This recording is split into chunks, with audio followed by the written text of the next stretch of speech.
Transition, le général d'armée Assimi Goïta, chef de l'État, décide pour permettre aux Maliens d'accéder facilement en toute sécurité à la terre. L'esprit de cette loi, c'est de mettre fin au conflit foncier, à la multiplication des acteurs sur une seule et même matière qu'est la terre et apaiser le climat social. Retenir la note d'accès ou du moins le prix de cession des parcelles d'habitation commerciales, scolaires, industrielles et autres baisse de façon significative. Les prix baissent aussi bien en milieu urbain qu'en milieu rural. À Bamako, avant, le prix était de 5 000 francs CFA le mètre carré. Avec la nouvelle loi, le prix revient, le mètre carré revient à 2 000 francs CFA. Nous avons engagé effectivement ce processus-là et c'est ce qui a abouti le 8 janvier passé à l'adoption du nouveau texte qui fixe les prix. Le prix de la parcelle d'habitation, par exemple, à Bamako, c'était 5 000 francs. Donc ce prix, on l'a ramené à 2 000 francs. Si je prends le cercle de Kati, le prix de la parcelle d'habitation, c'était 3 000 francs, c'est ramené à 600 francs. Ainsi de suite dans toutes les localités du Mali. Donc cette mesure, c'est pour effectivement faciliter l'accès à la propriété aux citoyens. Quand vous avez un titre provisoire, c'est-à-dire que vous avez un permis d'occuper, une lettre d'attribution, une concession urbaine, une concession rurale, usage d'habitation, quand vous voulez transformer ça en titre foncier, il y aura encore une diminution de 25%. La réforme domaniale et foncière engagée par le gouvernement et promulguée par le président de la transition le 7 octobre 2021 vise à refonder les rapports sociaux en vue d'asseoir la paix, la stabilité sociale et mettre la terre au service du développement, appuyer la bonne gouvernance de l'État et lutter contre l'accaparement des terres. Aussi, faut-il noter que le seul titre qui donne droit à la terre, c'est le titre foncier. Et l'État donne toutes les garanties, toutes les facilités pour y accéder. Au Mali, la terre appartient à l'État. Si vous avez un titre foncier, un titre provisoire, pour avoir le titre foncier, il y a des frais à payer. Donc il y a deux mesures phares que le président a instruit de prendre pour faciliter l'accès de la terre aux populations.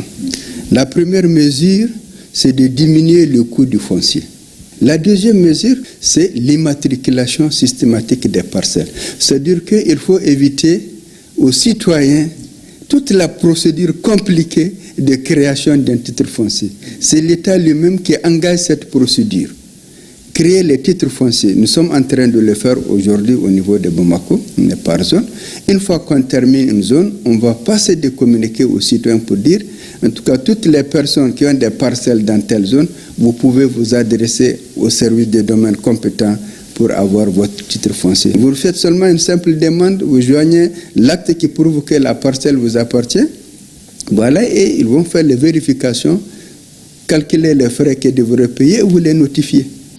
Il convient de préciser que l'accès aux biens fonciers relève désormais des domaines de l'État ou de ses démembrements. Aujourd'hui, vous avez plusieurs acteurs qui donnent les maires, les préfets, les sous-préfets, les chefs de village, tout le monde s'adonne à l'attribution de parcelles. On a fait plusieurs communiqués pour leur dire de ne plus accepter les actes délivrés par un préfet, un sous-préfet ou un maire aujourd'hui en République du Mali. C'est des actes qui ne sont plus valables. Le seul acte valable au Mali aujourd'hui, c'est le titre foncier. Il appartient à chacun de nous de bien veiller à l'application des dispositions de la nouvelle loi. C'est là pour le bien de tous. Dynamique stratégique se pointe à l'horizon avec en ligne de mire la création de l'Alliance des États du Sahel, AES.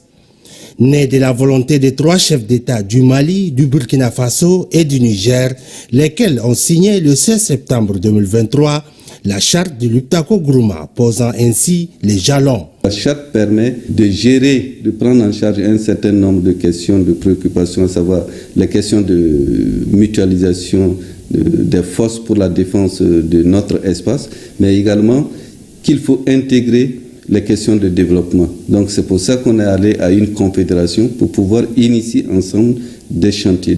Selon le Concile du Burkina Faso au Niger, cette nouvelle alliance vise à assurer la défense collective des populations de ces États, donner une couleur à leurs aspirations et des fondamentaux communs pour redessiner leur propre monde. Nous sommes dans un espace confédéral aujourd'hui.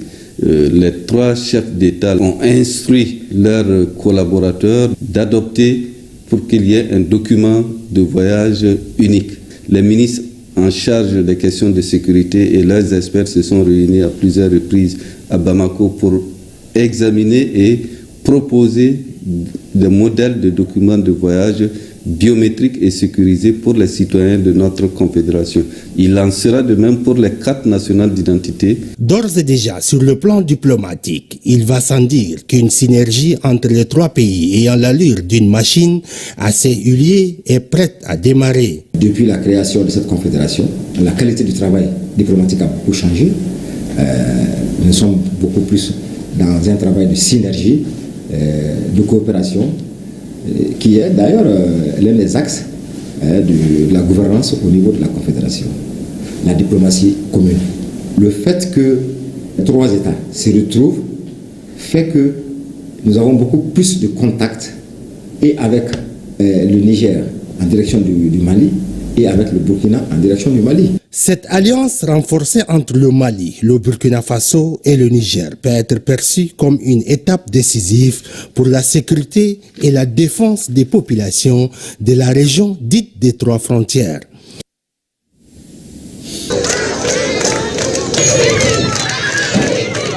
« 14h30, la délégation présidentielle arrive. Tout va vite. Le président commence par la cérémonie de décoration. Ils sont 26 au total à recevoir la médaille des blessés.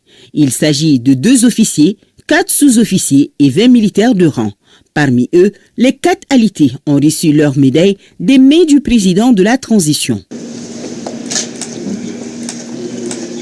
L'objectif de cette visite est de fêter le 64e anniversaire de l'armée malienne avec les militaires blessés sur le terrain, mais aussi et surtout exprimer la reconnaissance de la nation pour leur dévouement. C'est un sentiment vraiment de fierté pour nous.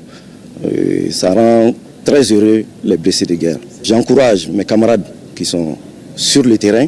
Nous remercions sincèrement l'ensemble de la hiérarchie militaire,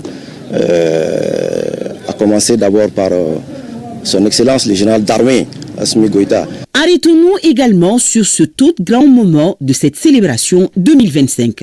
Le général d'armée Assimi Goïta, président de la transition, chef suprême des armées, a partagé un déjeuner avec les militaires blessés sur les théâtres des opérations. Le chef suprême des armées a montré l'exemple de commandement de proximité. Un leadership de fraternité, car il tient personnellement à ce que les chefs militaires soient proches des troupes et partagent leurs peines et leurs joies. La rencontre a enregistré la présence du président du CNT, le général de corps d'armée Malik Diao, du Premier ministre, le général de division Abdoulaye Maïga, ainsi que de plusieurs membres du gouvernement et des représentants des pays de l'AES.